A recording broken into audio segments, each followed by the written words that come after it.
podcast is proudly sponsored by Awaza, the name behind some of the most trusted pond equipment in the hobby. If you're serious about koi or looking to upgrade your pond, consider looking at Awaza equipment. The Profi-Clear drums, water pumps and systems are designed to handle serious pond loads with minimal faff. And if your goal is crystal clear water, then look no further. Awaza allows you to enjoy your fish rather than just constantly firefighting your setup.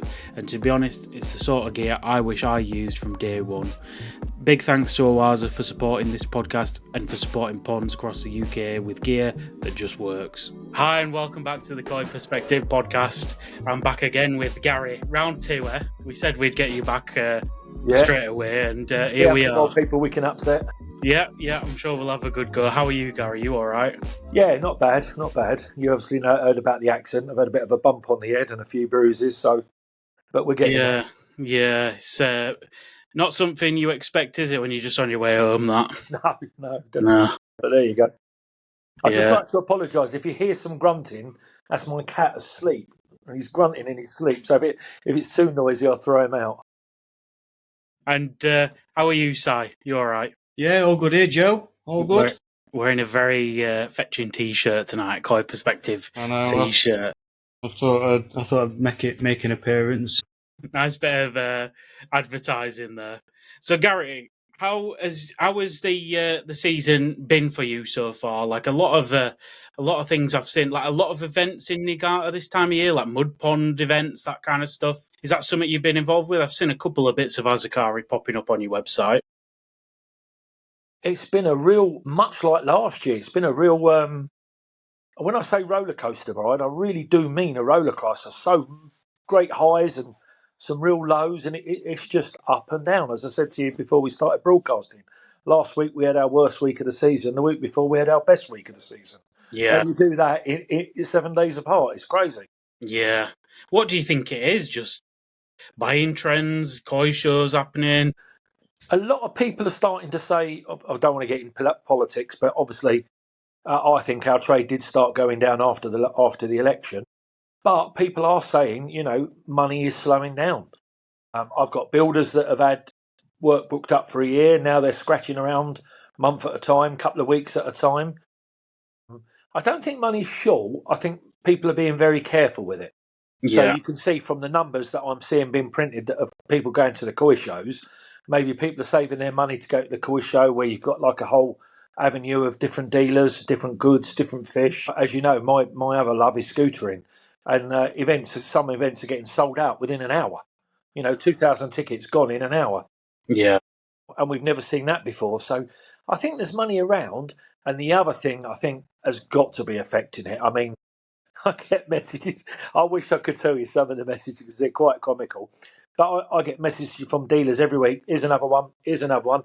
There seems to be every week or 2 weeks another new koi dealer popping up. Maybe I've not heard from them and then I see them on Facebook. But I think that's got to take its toll on sort of older, more, set up dealers than us. How do you see that, Gary? We new dealers are cropping up in the industry. Do you see that as a good thing? I would say it's a good thing. Either it's a bad, well, there's two ways looking at it, Simon. It's a good thing because the koi trade is healthy enough to support it, but it could be a bad thing that people are losing their jobs, not getting the overtime they used to go, so they're having to go at koi keeping, which has always been the case. But I can honestly say in the last 12 months, I've never seen so many new koi dealers. Yeah. Do you think also, Gary, that's got something to say about like the end user, the customers now probably might buy from 2 or 3 different koi shops in a year rather than just sticking with one? Do you reckon there's more? I don't know. Like to me, if I go on Facebook and spend 10 minutes, I'll probably see 10 different koi dealers in about half a second pop up with something, and that impulsiveness sometimes leads people to not always buy from the local koi dealer. Do you think that's also got something to do with it? How do you see that? I really don't know because I mean, if I was like a real modern people like Queenie Koi, that he's got this great big till system and he could tell you what percentage is online, what percentage is food, what percentage is medication. And I've always said that I'm here for the customer visiting. But I would say this summer, online sales and over the telephone sales have heavily outweighed people coming in the shop and buying, which surprises me because the people are coming in the buy and say, "Oh, you're quiet today." I said, "Oh, I've sold 5 fish." "Oh, I've been here 2 hours." I said, "I was coming in as you look. There's that Chagui and there's that telephone call before you come in. That's 5 fish gone." They didn't all buy one, obviously, otherwise my maths wouldn't be right. I think with this day and age, though, it's so easy to click a button, isn't it? Yeah, but I would say that even the online sales, sometimes we go a couple of days without selling a fish online. Yeah. I think last Thursday we didn't have one person in the shop, which is July, August. That's insane. Yeah. But the till is holding its own, so I can't complain. But it's not been the easiest of years, to be honest with you. What if you had to put a guesstimate on it, Gary? If you feel comfortable doing so, what percentage of your business now with the koi side of it is actually online rather than in store? Is it more online now, or do you still have a? I couldn't honestly tell you, Joe, because I say I'm not the best on the technical stuff. I should get one of these EPOS systems that could literally print out and give you a percentage. But some days the shop is like today. I think we had people waiting for us while we opened up, and we were flat out all day till 3:15, bagging up fish, selling fish, couple online sales, and then the next day you hardly see anyone in the shop, and it comes in on the computer or over the phone. I still think over the phone because people ring me up. "Oh, I want a Donichi. I want a Sanke. What have you got? Have a look at this. Have a look at that. All right. What do you think of this? Can you have a look at them in a bowl for me? Look, I haven't really got time for David. No, you have a look at them in a bowl. Well, I said, I've just brought them in the shop. I know how good they are. They're both lovely. This one's that. This one's that. So I honestly couldn't tell you, Joe. No. Me and Sue, honestly, and don't panic. I don't think it's going to happen. We honestly sat down and said, "Do we need a shop anymore? Because would we be more efficient doing videos and photos that people always want and not having a shop?" But then I don't want to go into big details. A customer came in the shop last week and spent probably a week's money in 1 hour. Yeah. So there's that to it. The other thing is, if I didn't have the shop and I went to be a back Backyard. back garden, you know what I mean. Anyway, working from home, would that lower my clientele? If you see what I mean. Yeah. I can see that. I think from my perspective, I've never been one for buying online at all. I just don't think you can beat going in and visiting. And it's not even just for the fact of the interaction side of it. It's actually like flipping a koi over, and like looking for secondary Benny or something like that. And probably to some extent, it probably makes the dealer's job a bit harder as well, like me visiting in person, because I'm a bit more finicky. I might bowl 5 or 6 fish before I eventually take one. And you'll know, Gary, as well as I do, bowling 6 fish and putting them all back, you run the risk of splitting a fin or something like that. There's a lot of risk to just bowling fish and chucking them back. Let me just define my definition of picky. 2 customers this week, 3 hours in the shop, between them bowled 35 fish and went in 7 different ponds. So Wow. you picking 5 fish up, it's not picky, Joe, not by a long shot. We get customers. I do feel like some koi dealers, it's hard to even bowl the first fish up. Do you find that, Si? There's almost like a hesitancy sometimes from dealers to actually even bowl one fish. I'm not talking about you, Gary, but just in general, from an industry, there sometimes can be a bit of a hesitancy to do it. Yeah, I mean, I have heard about that, but from personal experiences in dealerships that I've been in, it's never been an issue for to have a fish bowl for me. But I have heard stories of where people've been into dealerships and there's been a bit of a reluctance to bowl fish up for whatever reason. I don't know. Well, you can't stop me. You mention a fish, we'll get that in a bowl for you. Some people think because it's very, very hard. You have to judge. You have to judge people, and I know you shouldn't do, but you have to judge people. Do they want to be left alone to look in peace, or do they? Well, do you want to get in the bowl? No, we'll give you a shout when you're ready. That's it. You don't ask twice. Yeah. If someone says no, I just want to have a look around. Sometimes I make a joke. Look, mate, if you look in that pond any further, you're going to fall in it. What are you after? Come on, let's get it in a bowl. Let's see what you're after. Yeah. I had one bloke, and he was one of my best customers. He walked in the shop, looked around, and was just going out the door. I said, "Are you all right there, mate?" And he come back and he said, well, I've got a little pond and I want to extend it, blah, blah, blah. Anyway, cut a long story short, we become firm friends. Dinner, we should, knock around at each other's houses. And he said, you know what, I'll tell you something, Gary, when I come in and look round, because the shop's not the smartest shop in the world, he said, I was probably going to walk out that door and never come back until you called me back. So sometimes it's very easy for a customer to get the wrong idea about a koi dealer and a koi dealer to get the wrong idea at a customer. But going back to what Simon just said, I have, and I know people that are still koi dealers today that have said, if can you afford that fish before I put it in a bowl?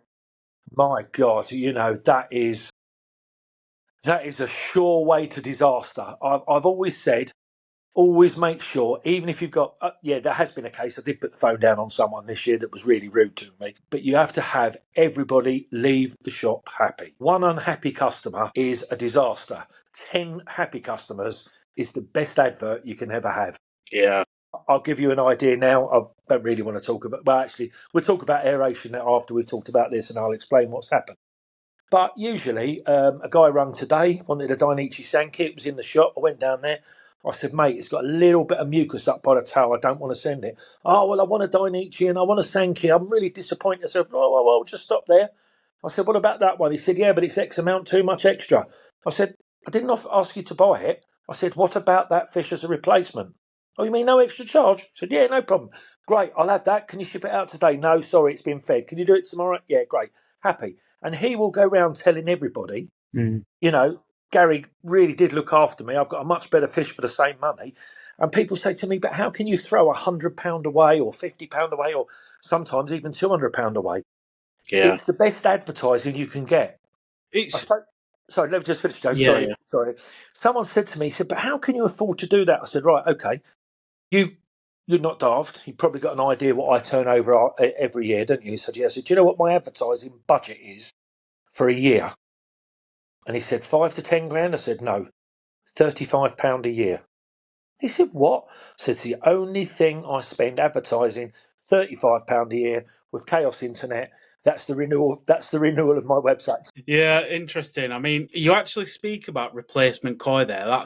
We're going to open the first kind of worms here. So a lot of people's reluctancy with buying fish and keeping fish in Japan is the risk involved with it.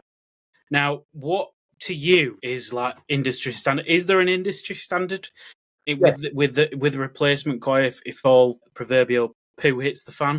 Right. If you speak to the breeder, generally you'll get two answers: your loss, your risk. You take all risks. And some will say, if I lose it or it turns out to be a male, they'll replace it. We standardise it, and we will replace, or we won't give any money back. It has to be a replacement fish. Any fish lost in the mud pond, but quality, you have to take the risk, because it's not fair for us to take a risk of a £2,000 fish on a 200 quid keeping fee that we have to give to the breeder. We don't get any more at you buying a fish and leaving it in Japan. Other than you've got to ship a bigger box back as well. Yeah, well, I got caught out this year thanks to Mr. Ogata. I don't know if you heard about that. No, I hadn't heard about this. No, if Mr. Ogata ever sees that, I apologise. It wasn't a problem anyway. And that's another customer that won't go anywhere else. I'll tell you a quick story.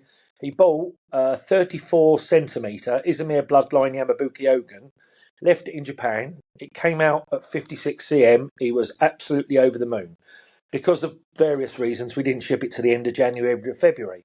So I opened up my shipping file. Ogata, Izmir Ogun, 65 cm, one in a box. So I phoned Japan and said, well, what's the crack here? That's grown 9 centimetres in 3 months.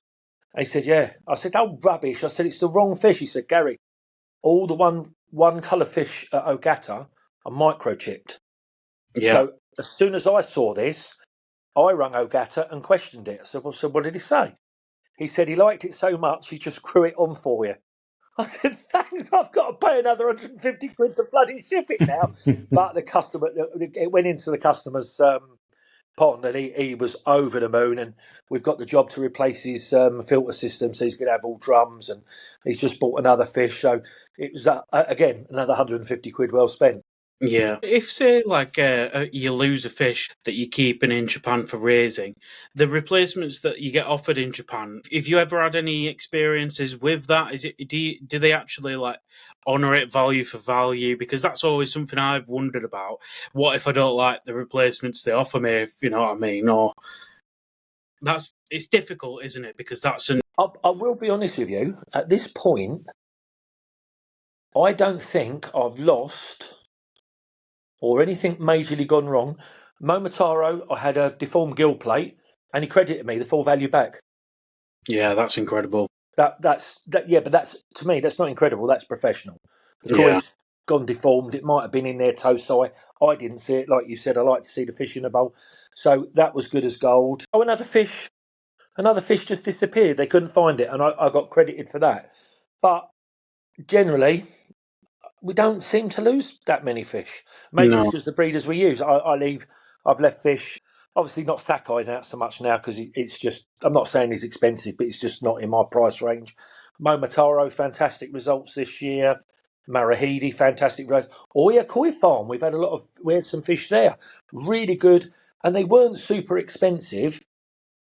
Oh, and I've got to say, be honest with you, this one's a bit of a surprise. Taniguchi. Mm-hmm. Really massive growths on the golden coins we've left out there. The average size of them now is 58 to 64 cm as Nissai. Yeah, that's And the crazy for quality's Nissan, good. yeah. I've also had it work the other way. Taniguchi forgot to ship this piddly little Sanke. It's about 30 cm. And he said, "Oh, I'm really, really sorry. I'll give you 3 Azukari." The Azukari was more than I paid for the fish. So, to be honest with you, and funny enough, that's just happened again at another fish. I've got a nice Deutsch Sanke, a Deutsch Shower growing on at a farm that I shouldn't Hey, have growing on that at could be farm. a good sales technique now, because then when you come to ship it, you got to fill the box, so you'll have to buy some more fish from him. Well, the funny thing is, I've got to talk to the customer because he's paid peanuts for the fish, and shipping the box will cost more than he's paid me for the fish. So I've either got to refund him or he's going to have to pay me some more money because I'm not doing Yeah, that on a 195 fish. yeah. But generally, the one that I had the most success with, but I don't think he does it now because he's just too busy, was my old mate Marahiro. I mean, good God. I mean, one year we had 25, 30 fish out there, and he never lost one. We all laugh because he's, bordering that fine line of insanity and genius, but never, ever lost a fish. And the first 10 years at his new premises, I always had loads of fish in the mud pond. Loads, and never lost one. See, I remember when I met him, I asked him a question. I asked him, like, what gives you more satisfaction, raising fish or selling fish? And he Selling was fish. absolutely, yeah. I know him so well. Yeah, yeah. He just loves selling koi, and I think he enjoys the actual negotiation part of it more Oh, than 100%. 100%. Did we mention last time when I took Rob there, when Rob and we all used to travel with all the fish? yeah. Yeah, I gave the price, and Rob thought I'd upset him, and he come back with 2 chairs, a coffee for me, and a cigarette for himself, and started laughing. And Rob was like, "This is not business as it is for us two. Just stay Yeah. out of it, then, Rob. Just translate." It's like he just drove me shaking his head for about the next 10 minutes when we got back in the car. I remember though that it's not all like he's the odd exception to the rule. I think there are others out there that love the sales aspect of it. But I remember I asked Mariju and I said, like, what is it that drives you? And he'd said something really poetic. He says it's about Quality. being like waist deep in your waders in the mud pond, and just that moment you lift a fish and it just breaks the water and you see the skin and it's paid off, and that's what drives him. But he also says, like, he's got to respect, like, the pyramid of sales. Like he said, it's like the pyramid in terms of there's only so many people at the very top of the pyramid who are buying Yeah. like the very top fish, and he said the main portion of his business is about like the bottom of the pyramid. It's the people who are buying the mixes and buying like the very obtainable priced fish, because these breeders have to have the head screwed on, because essentially they've got like quotas to fill, haven't they, for the year? Yeah. Got to sell X amount of boxes a year, haven't they? It's a business, and people I don't know if they understand that sometimes. When they look at a breeder, sometimes you just think, oh, they get a male, female, chuck it together, see what happens. In back of their mind, I think they've got to be thinking, I need 500,000, 10 centimetre toe size this year or something like that. There's got to be a number in mind, aren't there? But some of them maybe not so much, a bit more like crazy geniuses rather than.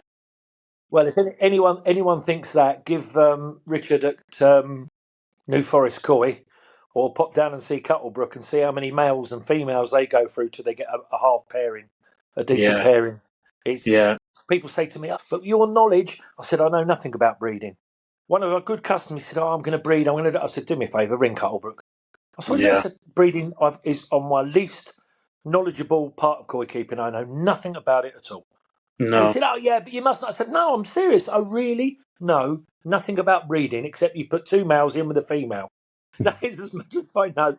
Obviously, I know a little bit about the bloodlines and what, you pair and cross over and stuff like that. But it's the breeding is a total art. But going back to Mariju, I like Mariju. And he put something into perspective for me once. I don't really want to say this because I don't want to. Let's just say someone got, I won't say lucky because he promotes himself and he got a very good customer and he won a major prize. So you're probably going to work out is in Japan. And my agent said to Marijo, he said, it annoys me. Gary's got everything. He does his quarantine, he's got his shop, and he doesn't get a customer like that. And Marijo said, no, you're wrong. You're wrong. Sorry, he said his name there. You're wrong. He said, because every part of that puzzle, that fish wouldn't have gone to the Japanese koi show and been won if the agent that we're talking about or the dealer in the UK we're talking about wasn't involved. If Narita wasn't involved, obviously you had to have the customer, and then obviously you had to have the breeder. So that's a kind of another thing that Mariju put together for me. And when I got the phone call back, he said, "Oh, I was talking to Mariju about you today," and he explained that. I said, "You know what? That makes me feel a lot better because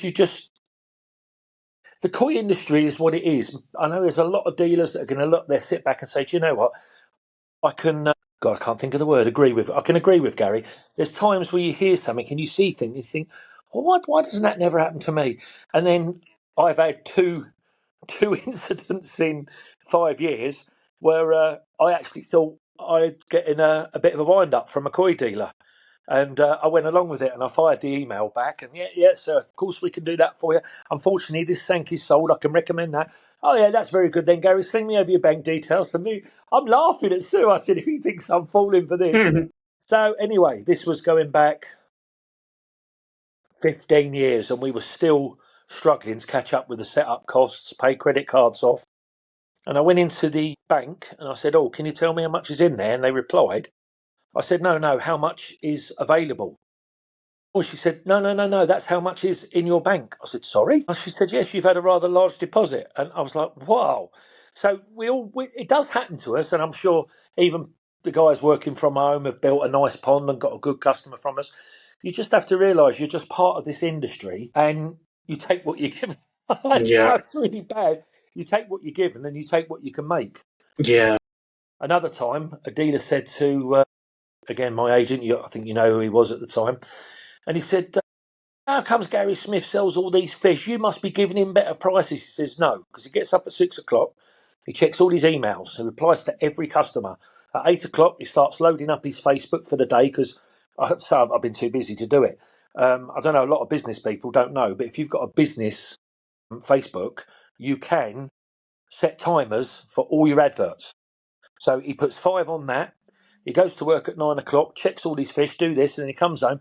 And the bloke said to him, I'm not bloody doing all that. And this bloke said back to him, well, then don't bloody sell as many fish as Gatwick Koi.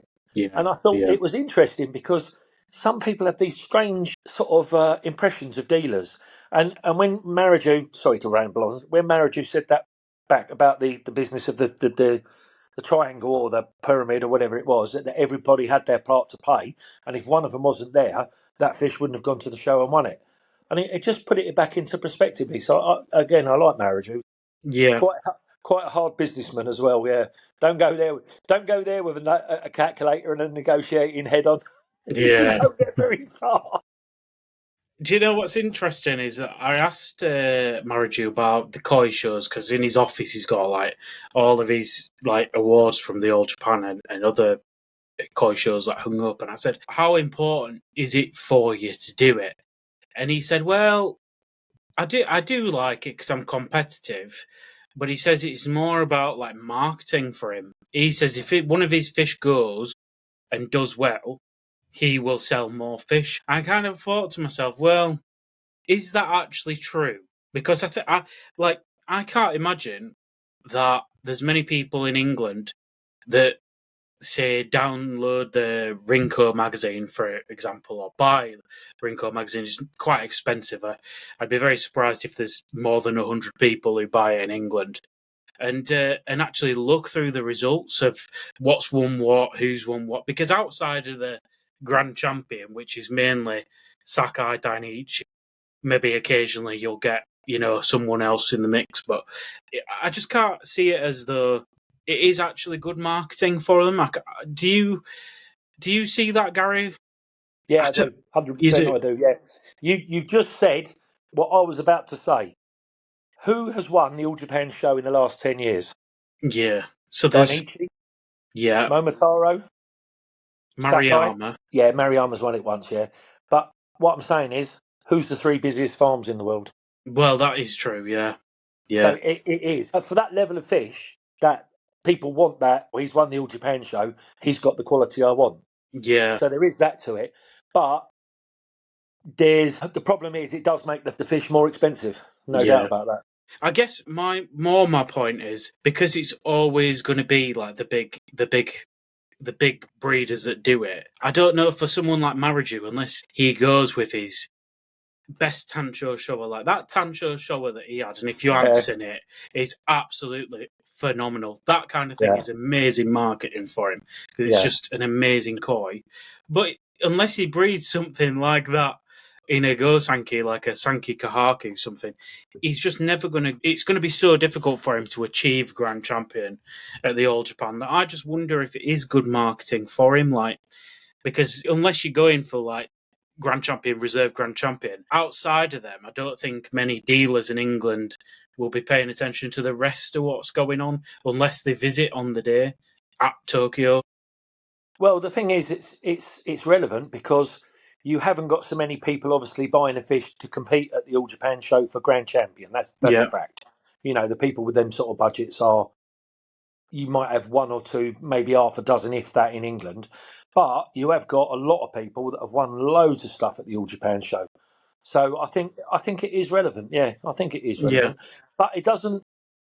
I don't. If I've got a customer who wants something for the All Japan show, I don't just look at who's won and who's doing this. I just speak to the breeders I know and I trust, and I say, look, have you got anything? This is the budget. What do you think? yeah. And the other thing that I suppose like it's just like dawned on me now is that most fish that do go to these shows, right, are all owned by dealers or hobbyists primarily, aren't they? So even if they take a first in Kahaku or first in Tancho or whatever, that said dealer from that said country are boasting about it. So you've won your fair share of stuff over the years at koi shows, and I'm sure when you've won, you'll have been telling as many Oh, I'll people as you milk it. can Don't worry about it. about that. Yeah, yeah. I'll So be that milking it like you can't believe. I suppose for like if for Mariju, if Gary Gatwick Mariju koi won, that'd be good for Mariju because then Gary would be saying this fish has won, and then other dealers in England would be like, Gary's onto something good here, do you know? So I guess there is that element of it. Yeah. Well, I've gone back on myself. Perhaps it is just good marketing. Yeah. Yeah, I think it's like anything, Joe. It's people say to me, "What? How comes you've survived for so long and you've been fairly successful?" It's you just got to keep moving. I know it's horrible, but you know, like Marahiro now. Don't get me wrong; he still rings me at 3 o'clock once in a blue moon because he thinks it's funny. At 3 o'clock in the morning, that is not 3 o'clock in the afternoon. And I'm sure when I walk, you know, I haven't been to Japan for 4 years, and I'm sure when I go in there, I'll be made more welcome. But he is now so busy. I've had to look, you know, for other breeders to fill the room that because sometimes we just can't get into Marihiro. You yeah, get there and it's the police actually are called to Marihiro more than all the other dealers put together because he's on quite a sharp bend and all the cars park along there. People start ringing the police. We can't get past. It's dangerous. So they come along and move some people on. So if there's like more than 3 cars, we just never stop. No. Showing in Japan, Simon, is that big for you? Is that something you'd like to do, or is it just something that doesn't interest you? Yeah, I mean, showing in general, whether it's England, Japan, makes no difference to me. It's more along the lines for me as just an everyday hobbyist as what fish can I afford to enter into a Japan show. Go on, Gary. This is your moment now. Sorry, I was trying to think. So, for like showing in Japan with koi, what price are you starting from? Is there a start price? Well, like, what's the cheapest fish you've entered? funny enough, Maruju. Yeah. We won the UK dealer. I think we're the only dealer still to do it. 3 on the trot with his Goromo. So I would think if you're starting off and you haven't got a budget, forget Go Sanke.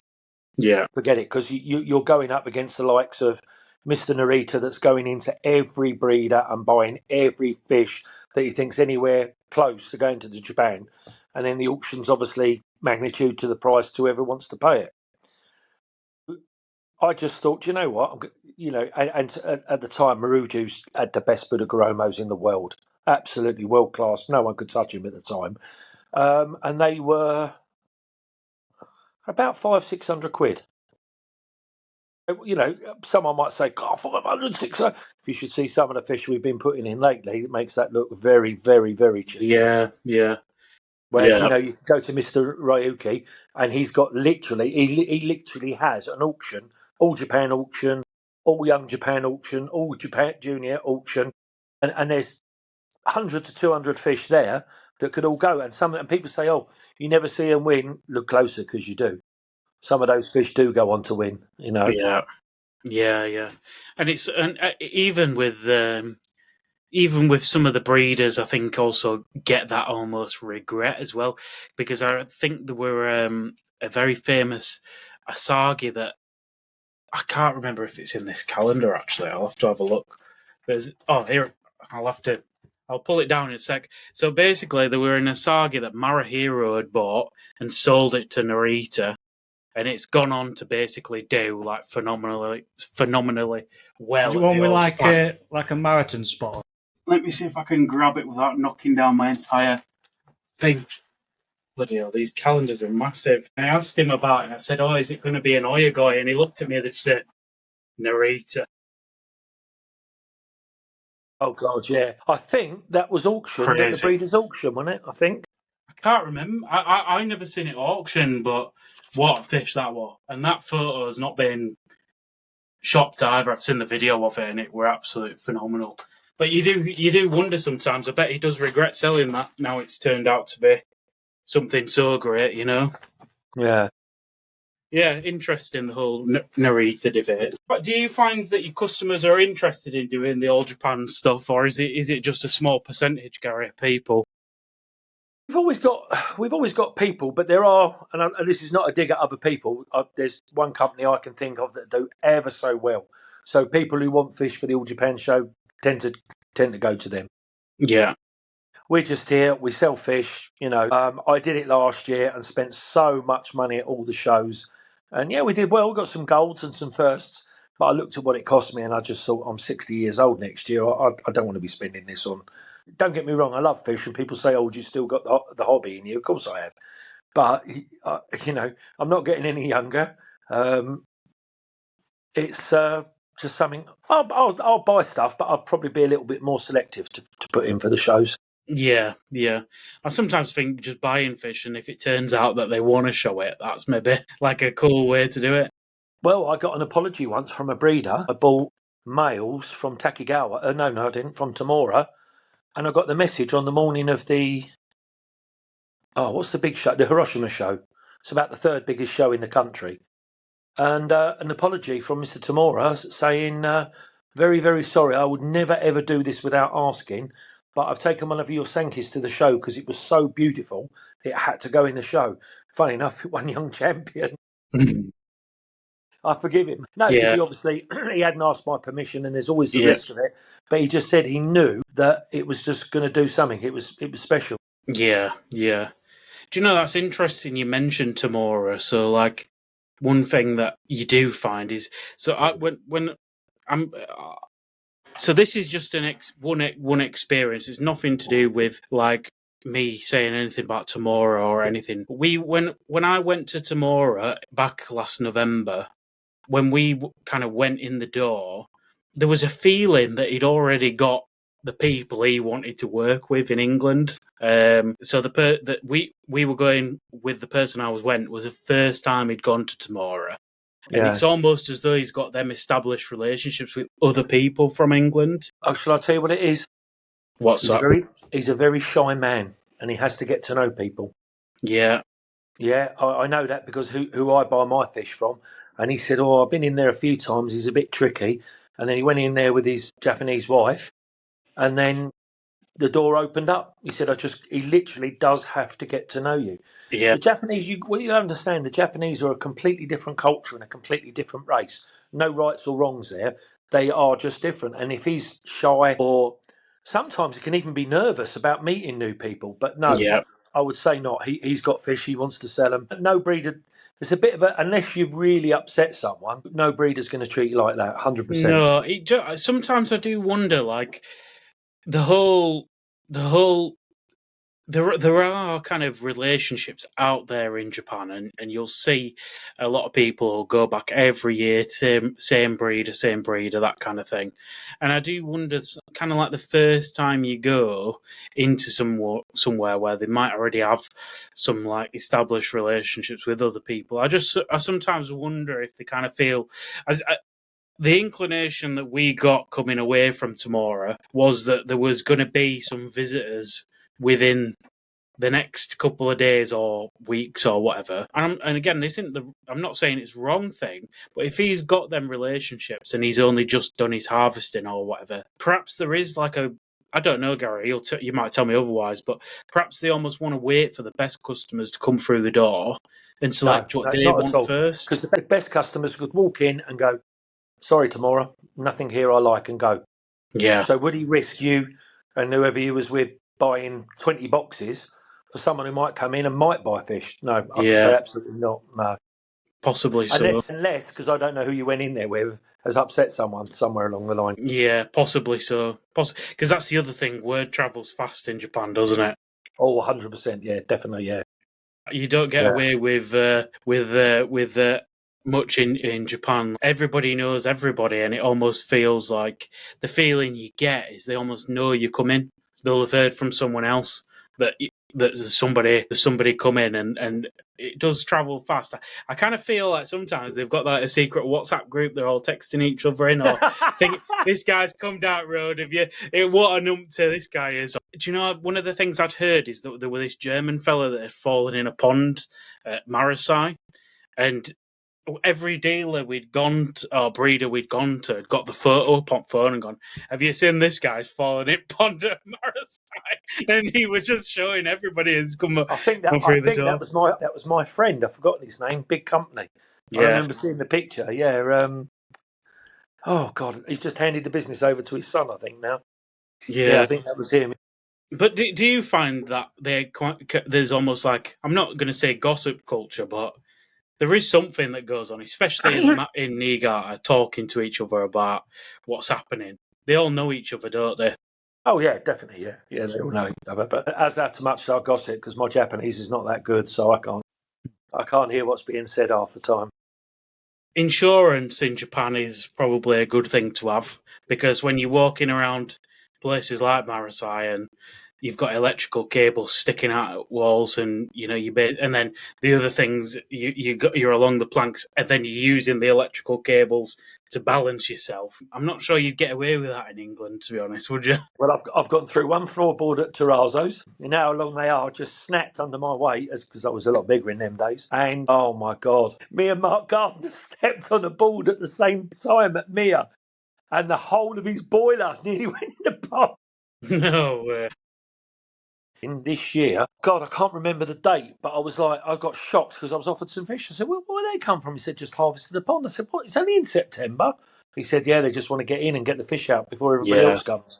Yeah. So September, October, November, they are flat out harvesting, and people sort of get, I've had hobbyists with me that are not happy. They're saying, "Look, Gary, where is he? I want to see Marahiro." I said, "Listen, he was up at 3 o'clock. He's harvested the pond. He's brought them fish back. These are all new. These were here yesterday." He said, "No, they weren't. You were looking for an achiever. That wasn't here yesterday, was it?" "Oh no, yeah, okay. So where is he now?" I said, "Well, he's gone back at 5 o'clock, harvested another pond, brought that in, and now he's harvesting another pond. And he's obviously got delayed, and we're waiting for him at 9 o'clock. And then that will go right through till 6 or 7 o'clock. They'll work, trying to sell, and then they'll go home. Or a lot of these guys every night are out with someone having dinner. So 9 o'clock, they drag themselves into bed. 9 o'clock, 10 o'clock, and that's their winter. That is their autumn. That's their thing. Lucy, obviously, they don't sell. They don't celebrate Christmas. I was told last year on Christmas he was still harvesting in the snow. Jesus Christ. You can't imagine, can you? You can't. They work and work. And then what you've got to remember is from then takes over Tosai selections. And then you get all the big companies like Orna Fish, Japan Koi Supplies, all the Thai firms, Malaysian, Hong Kong, China, South America, all going in there and drawing up the lists for what we call console. 6-inch fish, this many in a box, this price each. So then that's December, January all taken care of. Then it's the All Japan show, and boom, everyone's back out there. Yeah. Or some people, if they're a bit smart, go before the All Japan show, not the week before though, because you can get stuck then. 2 weeks before the All Japan show, because there's no one out there. Everyone wants to go to the show. Do you know what the worst time to go is when it's actually on as well? Because one of the things that people, like, a lot of people want to go when the show is on, right, to go and visit the show. But what people don't understand is the day before, nobody's at any koi farms, and the 2 day days after, before. yeah, 2 to 3 days before. yeah, Some of them that are heavily involved, I think Maraju is one. They can go up there on the Wednesday to start setting up. yeah. You've got to And it's remember, just, a lot of the fish arrive on Friday, so everything's got to be ready first thing Friday. it's like you go In and then fact, I think, is it press day Friday or do they judge Friday? I can't remember. I have no idea. But yeah, so yeah. And then, so you've got the point, if you go for the week before the show, you're going to be struggling Thursday and Friday and Saturday and Sunday to get anywhere. Obviously, you want to go to the show. The week after, you've got everyone and his dog going round after the show looking at fish. Yeah. It's not a good time for buying, really, is it? Around the shows, like, it's not ideal. I'm sure you can get some good fish as any time in the year, but it'd be more crowded around those times, I suspect. Actually, timing is one of the big things that, like, for a dealer to go to Japan, like, timing is everything, isn't it? Getting getting the first or getting last, getting the cheaper ones they want rid of. Like, there is that element to it as well sometimes. God, I feel like you were going to say something then. Yeah, I am. Yeah, when you say timing, I remember one time, and when you say gossip him, I won't say what country, but there was a group. I started to net up, and Marahiro took the net off me and gave it to these guys that come in afterwards. Right. So he just gave me a smile and nodded, and I thought, what's he up to? And I said, what's he up to, Chris? He said, come on, let's go and have a cup of coffee in his office. I said, there's going to be nothing left by the time these two urchins. He said, no, you don't want anything. I said, what do you mean? He said, you want the 2 ponds that he's got on the back of the van. He's saving for you after these two have gone. That's why he's giving them your nets. Hurry up and get them out. So again, but in them days, we were buying so many fish from Marahiro, and we were quite close friends as well. In fact, one English dealer got a bit embarrassed, and he rang me up from Japan. He said, will you hurry up and get your ass back out to Japan? I'm sick and tired of him and his wife asking when you're coming back out. So you're saying to me that Tamura didn't have his best friends that he wants to save fish for, but Marahiro will do it for you. Oh yeah, but you've got to remember that's Marahiro's place is rammed. Yeah. If you go in there and don't buy a box of fish, you're either being really, really picky, you've run out of money, or you just can't be asked. So there's always something to pick in there. But he knew I was after some tanchos, so he harvested a pond. He knew there was a load of tanchos in, and he saved them for me. So, but that's not quite the same situation as yourself. He was serving them quicker. He gave them the net. He was helping them to get them out the door quicker. Yeah. And then I feel like we've left Simon out a little bit tonight. You speak Japan. Yeah. You can't get a word in edgeways. That's his problem. Speaking of one thing I did want to touch on, I know I messaged you about the Oya event, the Mud Pond event that they just had. I messaged you about Asagi's they had, Azakari. Yeah.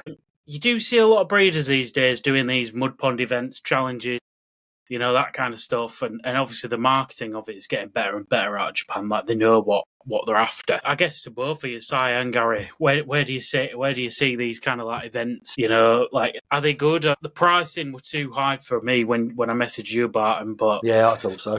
yeah. The Mud Pond events. Yeah, Mud Pond challenges, Mud Pond events. Like you've seen Issa do them. There were one with Oya that's just gone by, but with the pricings were just really high for Tosai Azakari. But is it something you pay attention to or not? It's not something I've been particularly bothered about, if I'm perfectly honest with you. I mean, I've mentioned it to you before as well, Joe, about, like growing shows and things like that. I like to be able to pick the fish that I like. I don't like to have me like second choice, third choice, fourth choice, or whatever, because then by the time you get down the line, you think, well, I didn't really want that fish. Yeah. Do you know what I mean? So, that's why I'm not overly keen on them sort of kind of events. Yeah. But I must agree with you, Simon, because I've never run one. I've ever had a show and grow. Yeah. Ever. No, a lot of organisation it takes as well to do it all. But what do you reckon to them, Gary, these events? Do you think they're just a bit of marketing or like... I think they're interesting because although you say it was a bit expensive, if you went in the farm with that budget that the starting prices were at, you probably wouldn't be able to find a Tosai to leave out in Japan. Yeah, that's true. And that is, whether I agree with it or not, those prices are the prices. And as I said to you before, and people say, how do you still do so well at auctions? I pick my battles. Yeah. I just absolutely pick my battles. I did it once, actually, on a Dainichi Sanke, and it was up at probably one of the most expensive fish I've ever bought from auction. And I put 50,000 on it. I think, sod you, if you want it, you can pay another 50,000, which back then was 400 quid. And I watched the timer going down. I thought, 30 seconds. He's normally back in on 30 seconds. Oh shit, he's pulled out. And I got stuck with it. Got stuck with it right up the proverbial, as we say in the trade. But when it come in, oh God, I remember it well. It was a Dainichi Sanke, and the skin was absolutely out of this world. I knew it was good, but I didn't think it was as good. It did go to a very high end hobbyist in the end. That's the only time, a couple of times you do it just out of sheer annoying, especially when you can work out who people are. Yeah. There's a little £10,000. There's a little 10,000 in extra for you to pay. You're not having that. Yeah. But I think you mentioned Easter. I did very well at the Easter. I got 3 at the Tancho. No, I didn't. Got 4 of the Tancho show at once. But I've just been too busy to put them on the website. I put the mail on. That sold straight away, and I've got 3 females. I must do them this week. Actually, you've just reminded me. Thank you. So I've got 3 females and a male Tancho shower growing on. Mm-hmm. I was going to look at the one that was going on this week. Is it this week or weekend? All the best breeders. And one of my mates phoned me up. He said, well, I was on this, but look at the price of it. And I said, right, I'm not even going to bother getting a login for that. Yeah. You just can't. It's not. I don't want to be disrespectful to breeders, and I'm not doing that at all. But there just comes to a time where it is just too rich for you. And you have to learn to say no and come out of it. Yeah. Yeah. The Oya one really interested me because I'm a Asagi guy. That's my variety, and to see. Well, let me just stop you there, Joe, because have you seen the new Hikari Asagi? No, Gary, don't mention them on this podcast. I'll put one up on screen so people can know what Gary's mentioning, but they are an abomination. Those things. Well, do you know what? I bought 3 quite expensive at the breeders' auction, and they all sold, and they were all really, really nice. Yeah. Clean, white heads like a Kajaku. And I sold one, and the guy goes, he said to me, how do you think these are good developers? I haven't got a clue. Oh, that's not very helpful. I said, hold on. He's only bred them for a year. He doesn't know what they're going to do. What chance have I got? I did. But he sent me a photo, and the gold travels up the fish like the Benny does on an Asagi. Yeah. The Benny, I call it Benny, but it is more golden. Has come out in the pecs. You know, like when you get a strong Asagi, you get that nice red in the ball joint. It's coming like that. The luster on it is unbelievable. Yeah. So I want to see them. The good ones do look really good, and they're interesting. They're interesting. And do you know what else I've seen? Is that Mariju. We've spoken about Mariju. A kin Shisui that he had at the All Japan that won an award. So Yeah. metallic Shisui, that were interesting. But yeah, Has he bred them, or was that a throwback? no, he said he bred him, and he quizzed us. He said, "What do you reckon were the parents?" And we were saying, "Well, is it a Platner and a Shisui?" He was like, "Nope." He said, "It's much simpler than that." And we went through multiple varieties and we never got it right. And I said, "Well, what is it?" He says, "Oh, I can't tell you," because supposedly him, Kawakami, and multiple people have been trying to do metallic Shisui, and nobody can crack it. And he's taking it to the All Japan, and he says people have been trying to buy it off of him, and he showed us it in a net, and it was very, very clean. But yeah, there's also, like, people say, "Oh, there's not going to be any new varieties," and then Bang. Hikari Asagi, you see him, don't you? You've got. What about you, Simon? Are you an Asagi man, Simon?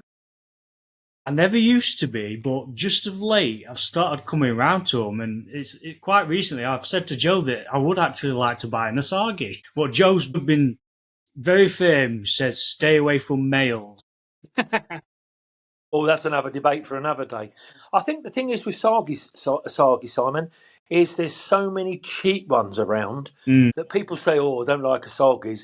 But when you see a really, really good one, I went to, oh my God, I can't remember the name of the breeder. He's right up by the ski lifts. He breeds a Chiba, Asagi, and he's really famous for breeding Asagi. Wada. No. His Wada's out by, he's on the way out to Sekaguchi, and he's right at the top of the ski lifts in Nagata. Can't remember his name. Otsuka, not Otsuka. No, he's down the bottom. This is right high up in the mountain, at the top of the mountains. I forget. Anyway, I went in there and he showed me. No, sorry, I went in there to see it afterwards. I was just getting on the plane and someone clicked me a message. I was buying from Ornafish at the time. And he said, "What do you think of this, Gary? Sanzai. It's his number one Sanzai." And I said, "Yeah, I'm not paying $500,000 for that plus." And he said, "No, this is the price." And I said, "Are you serious?" He said, "I thought you might change your mind." I said, "I'll have that." He said, "Really?" Because it wasn't cheap, but for, his best Sanzai, you wouldn't get it for 3 times the price now. That's how crazy it's got in Japan. And I got it back and I sold it. I put it on, don't even know if there was Facebook at the time, put it on my website and I had an email, "I'll buy it." I said, "Well, you don't know how much it is." He said, "Don't care, I'll buy it." And then I had 3 other people asking for it, all serious hobbyists. And it was definitely the best Asagi I've ever had.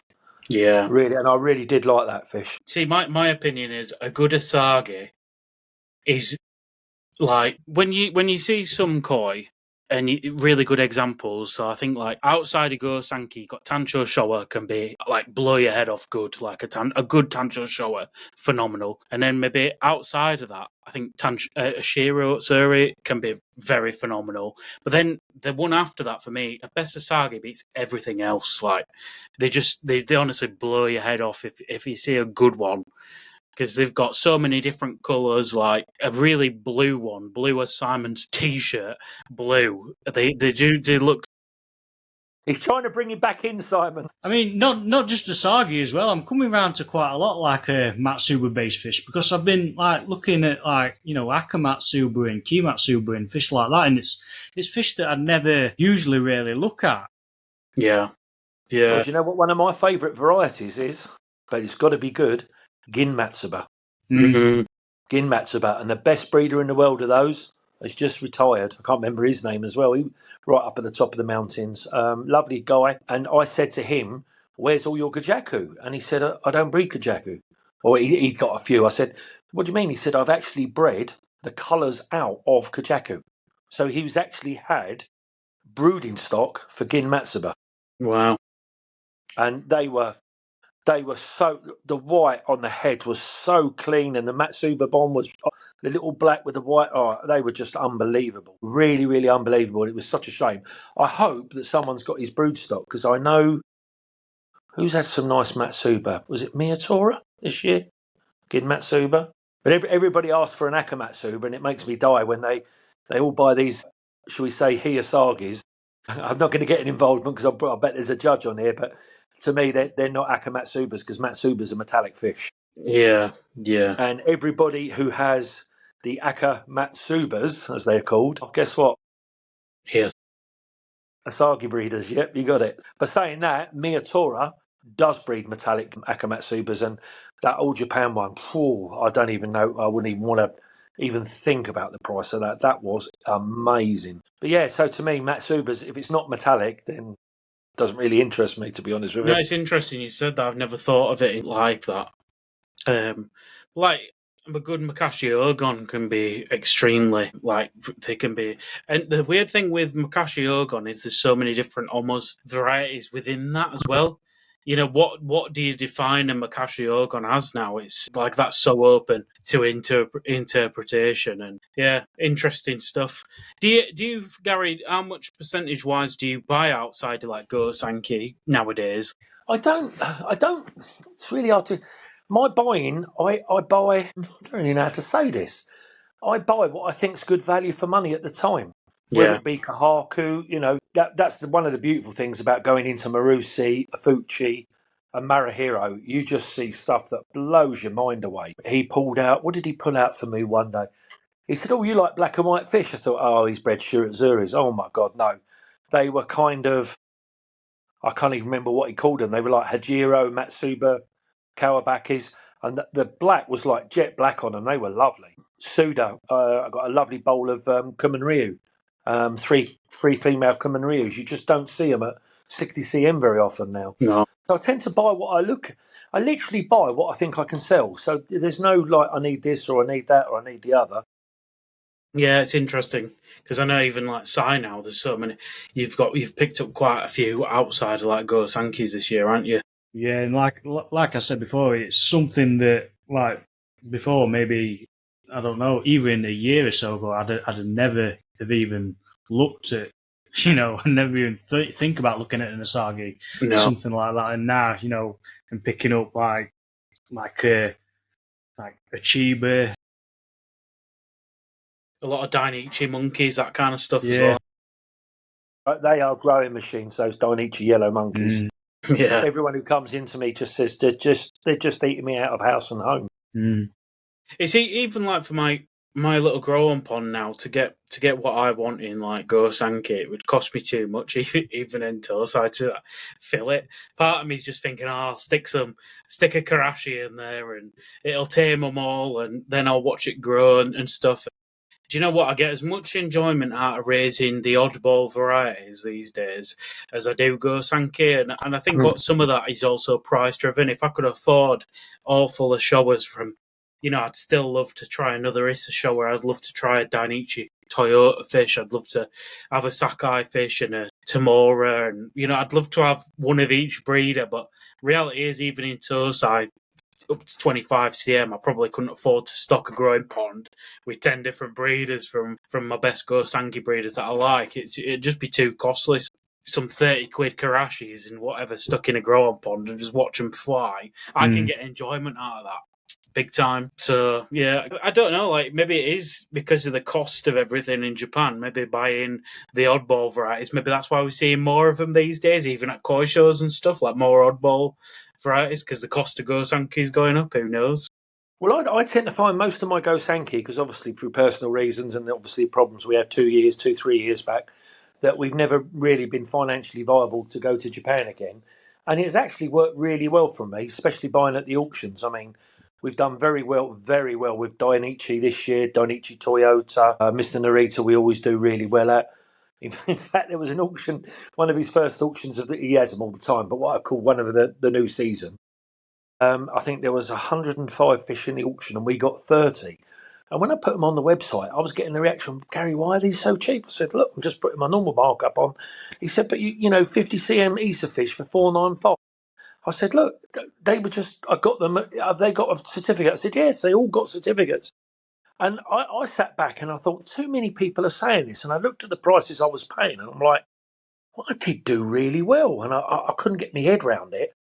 And then all the messages started coming in from Japan. I know why you done well, bloody hell, because everyone's in the garter packing out all the breeders. They're not bothered about the auction. So I sat there and you can.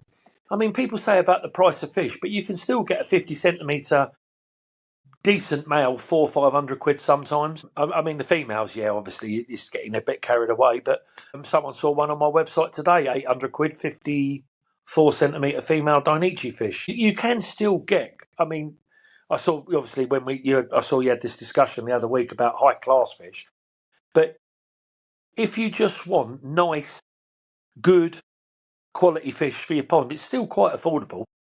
Yeah. I mean, I like to buy fish that don't identify the gender just yet, or they don't. So that's. I like to buy unsexed for me, but I don't like to buy guaranteed males. And to be honest, the price of guaranteed females is just not for me either. So I like to buy unsexed because, and there's a lot. Where do you? We'll open the can of worms. Why not? We've got the can in front of us now. So where do you stand on it? If you buy unsexed, Gary, are you buying male? No, absolutely not. Take Dainichi auction. What's the first auction that comes up? All the Tosai. What's it sexed as? Yeah. No, what's it sexed at? What's the first auction sexed as? Well, it'd be unsexed. Yeah. Everything. The second one, mainly unsexed. Third one, male, female, unsexed. And as you come on later on in the later, it becomes more and more female because they can tell what the fish is. If they've got they don't care. If they think the fish is male, they're going to put male on it because come sort of February, March, especially Toyota, you see so many males come up. So why, if he's putting males on them then, why didn't he put them on the males on the last auction? Because he can tell. And sometimes there are a few bitter dealers out there in England. I'm probably one of them, but not for this. And they just see that we're selling so many of these unsexed fish. Oh, they're all males. Well, funny enough, they're not. No, I believe. I've seen some of them come on later on. And I have seen one that was a guaranteed female become male. So I am aware that does happen. What can you do when the fish is left? I do. I believe that as well. That's why I buy unsexed, not because I expect them to be male, just because I feel like I'm buying a piece of a chance. And so, living that dream. I'm living the dream, yeah. So, and then I get really disappointed and angry when it turns out male. But there are, I think, people out there who do believe that they're doing it. They're going, "Oh, it's a male, but stick it as unsexed, will dry." But I don't think that is true either. But where do you stand on the whole male thing? Like confirmed me male now. Sell loads of them. Sell loads and loads and loads of them. Yeah, but do you think that there are people who overhype the males out there? No, definitely not. You're still beating your drum. Had a guy with a 2,000 pond, 2,000 gallon pond today only wants to buy females. What exactly does that mean though, Joe? Overhyped males. If a fish is good, isn't it? Exactly, I agree with Simon. Yeah, I do agree, but then I also see like confirmed males. With confirmed male fish, you never know what they're going to be in this eye. Like and I can only go off like my experience. So I've bought male fish at Tosai that look really good, like confirmed males. I've been there, got the T-shirt, the postcard and everything, and then it's gone to Nisai, and the Shiroji's just gone like yellow, just all over, head to tail, just yellow because it's male. And in Japan, I've also seen Tosai been selected and almost the price difference after it's been confirmed as male, which is normal. Like I'm not trying to say that's abnormal, but it's obvious how much precedent the Japanese put on it. But in this country, when we talk about like male fish, we talk about it as though it can be almost like a positive thing. And I'm not saying it can't be for the right fish. You're digging, Joe. But set that up for Joe. You're never going to get out this hole, Joe. But at the same time, I've also seen very good male fish later in life look very male as well. So I've seen both sides to it. I just wouldn't particularly now go down that route. Well, if you see some of the males that are bodying up, I'm talking about Isa fish, Dainichi fish, Momotaro fish. So, in fact, I did last year's Momotaro show and goes Azukari thing last season before last. I had 11 come out the mud pond. I told you about the one with the gills. He credited me full value for that. But one of them went in as a male. So we knew it was a male. and I think it was my favourite fish. It had the best body structure. It was really, really nice. But it's a male and it's over £1,000, so I can't sell it. Yeah. But someone will look at it, and as soon as someone sees it, unfortunately, it's not in the shop yet because I've got too many fish. I don't want people to think that like good males don't exist either, but you know as well as I do, Gary. Like, the amount of males that go to a mud pond must be under 1% of the. So, like after Tosai, they're not going to have a mud pond dedicated towards male koi. I don't think I've. Some do. What they do is, if you let's say take Maruju, I think he did this once for me. We had a very good male. We wanted to grow it on. He put it in the mud pond with the male broodstock. So they do it, and if they've got some very, very good males, because males, if they've got the right body shape, they will attract the right price. They'll do it. We tend to buy some very expensive males because we've got customers that want really good males. I don't, I try to keep it down £1,800 and under because I think over that you won't sell them. But you probably know one customer already. Mm-hmm. Yeah. Well, it's just an interesting debate because I think there are some dealers out there, again, separate to yourself, Gary, that do really, really, really hype males, beyond what we would do on here. Like they'd be selling them. Do you know what I mean? And almost saying, if this were female, X, Y, and Z might be the case, and that kind of stuff. Do you know? And I get that there's a place. I think that's true. A lot of the time, that is true. I sold a shower the other day. I think it was a Tamara shower, 56 cm. It was fantastic. It was a male. Didn't look male in the bowl, and I think I sold it for 595. And he said to me, "What would this be if it was female?" I said, "At least £2,000." Yeah, and that's a fact. Yeah. That's an absolute fact, Joe. That's the way it is. You can't say that about every single one of them. Someone said if that was female, I wouldn't have bought it. Yeah. Yeah. No, it's an interesting debate, and there'll be people out there that agree with both sides of it. But definitely, I think Simon and me have this back and forth about male fish all the time, and I'm definitely becoming more of a snob with it, and I understand because I was also one of the people who really was on the male train with it all. I've just kind of learned. I also think it's dependent on what the bloodline of the male fish you buy in as well. Definitely. Some male fish resemble male fish, and then I've also seen some male fish that just do not. You wouldn't be able to guess. So it's all about just appreciating what's in front of you in it at the end of the day. Yeah. What do you think, Simon? Well, it's like I've said to Joe plenty of times before. The majority of koi hobbyists couldn't give a damn what sex the fish is. They just want a nice fish to look at in the pond.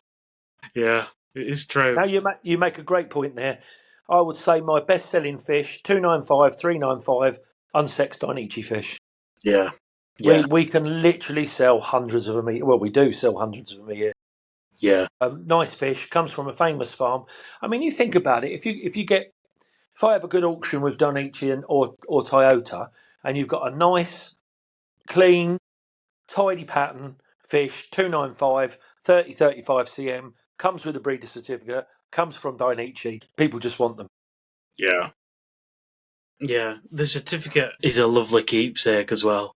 Yeah. The breeders who put the effort into doing them, I think it helps them sell the fish in the country as well, big time. Well, there's another reason to this. People say to me that certificates all high. It is and it isn't. When you get sent 50 blank certificates and you bought the fish from an auction, then you just think of that. Really, have I got to take a picture of them? No. But when you buy them from someone like Dainichi and you get on their Mona Lisa, Super Monster, I had a guy who bought 3 different Dainichi. 3, was it Mona Lisa and Super Monster showers last year? He's come back and he's bought 5 this year. I said, well, what's with the Super Monster? He says, Gary, the Sumi in my water just comes out and the bodies are phenomenal.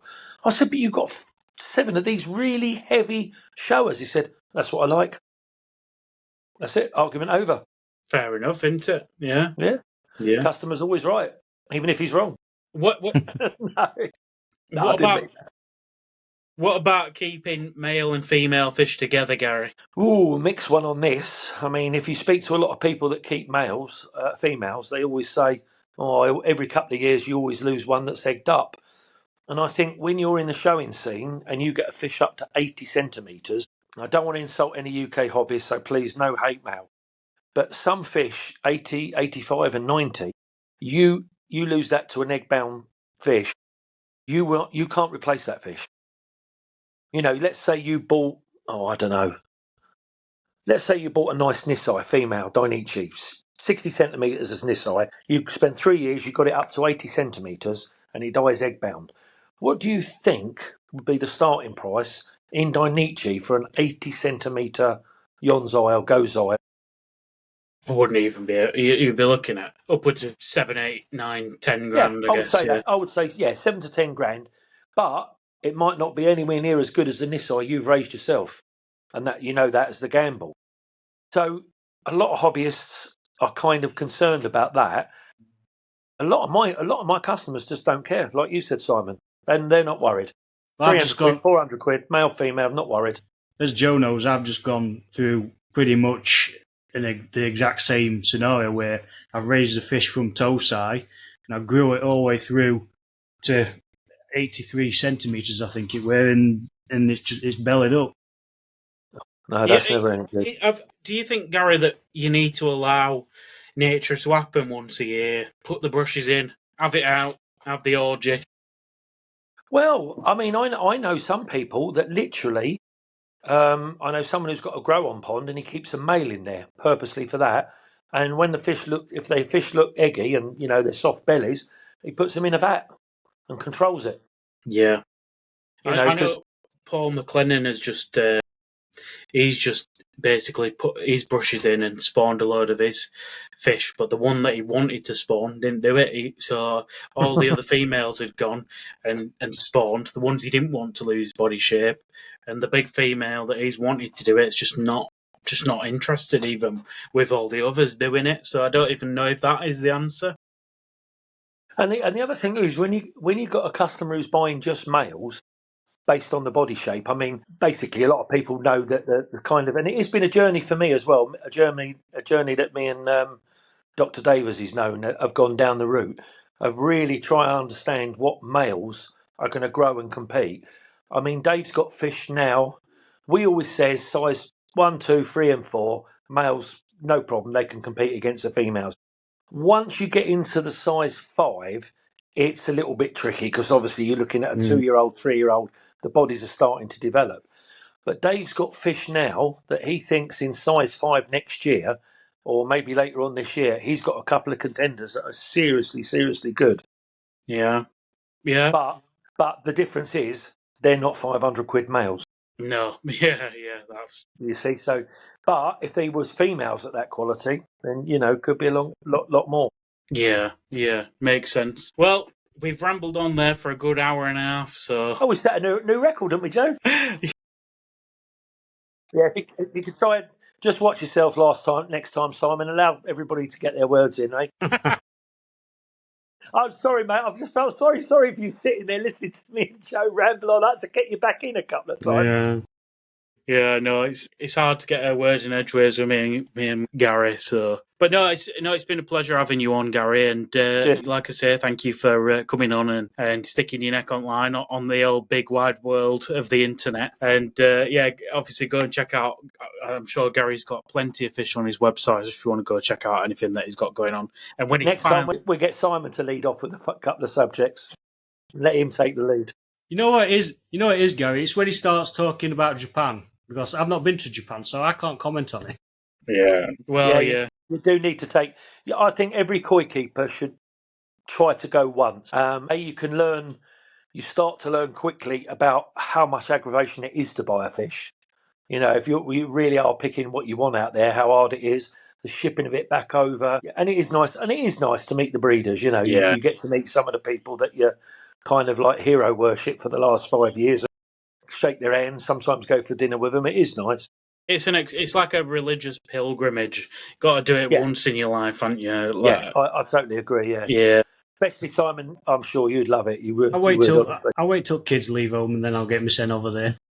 He'll get over before we know it, I'm sure. Well, I'm going in October, hopefully, if I've got to sell a lot more fish because I've got no room at the moment. Well, you got to list them online. You're telling me you got 3 years to show us you haven't got online. Jesus, Gary, come on. I've got 50 toe size 25 centimetre Kirins to photograph. There's just not enough hours in a day. I took the camera in today, and as I say, yesterday we saw 2 or 3 people, but today was just manic all day boxing fish up. I'm not saying we've had a great day because they're all paid for, but just as soon as a quarantine pond comes out, that's 20 people on average that want their fish within 3 hours of finishing quarantine. Yeah. So you just get days where you can't get anything done. Yeah. So, yeah, good place for us to end. And we'll see you next week on the Koi Perspective podcast. And like I said, thanks to both Simon and Gary for joining us. And we'll see you again soon, I'm sure. All right then, mate. Take care, all of you. Cheers. Cheers, mate. Bye.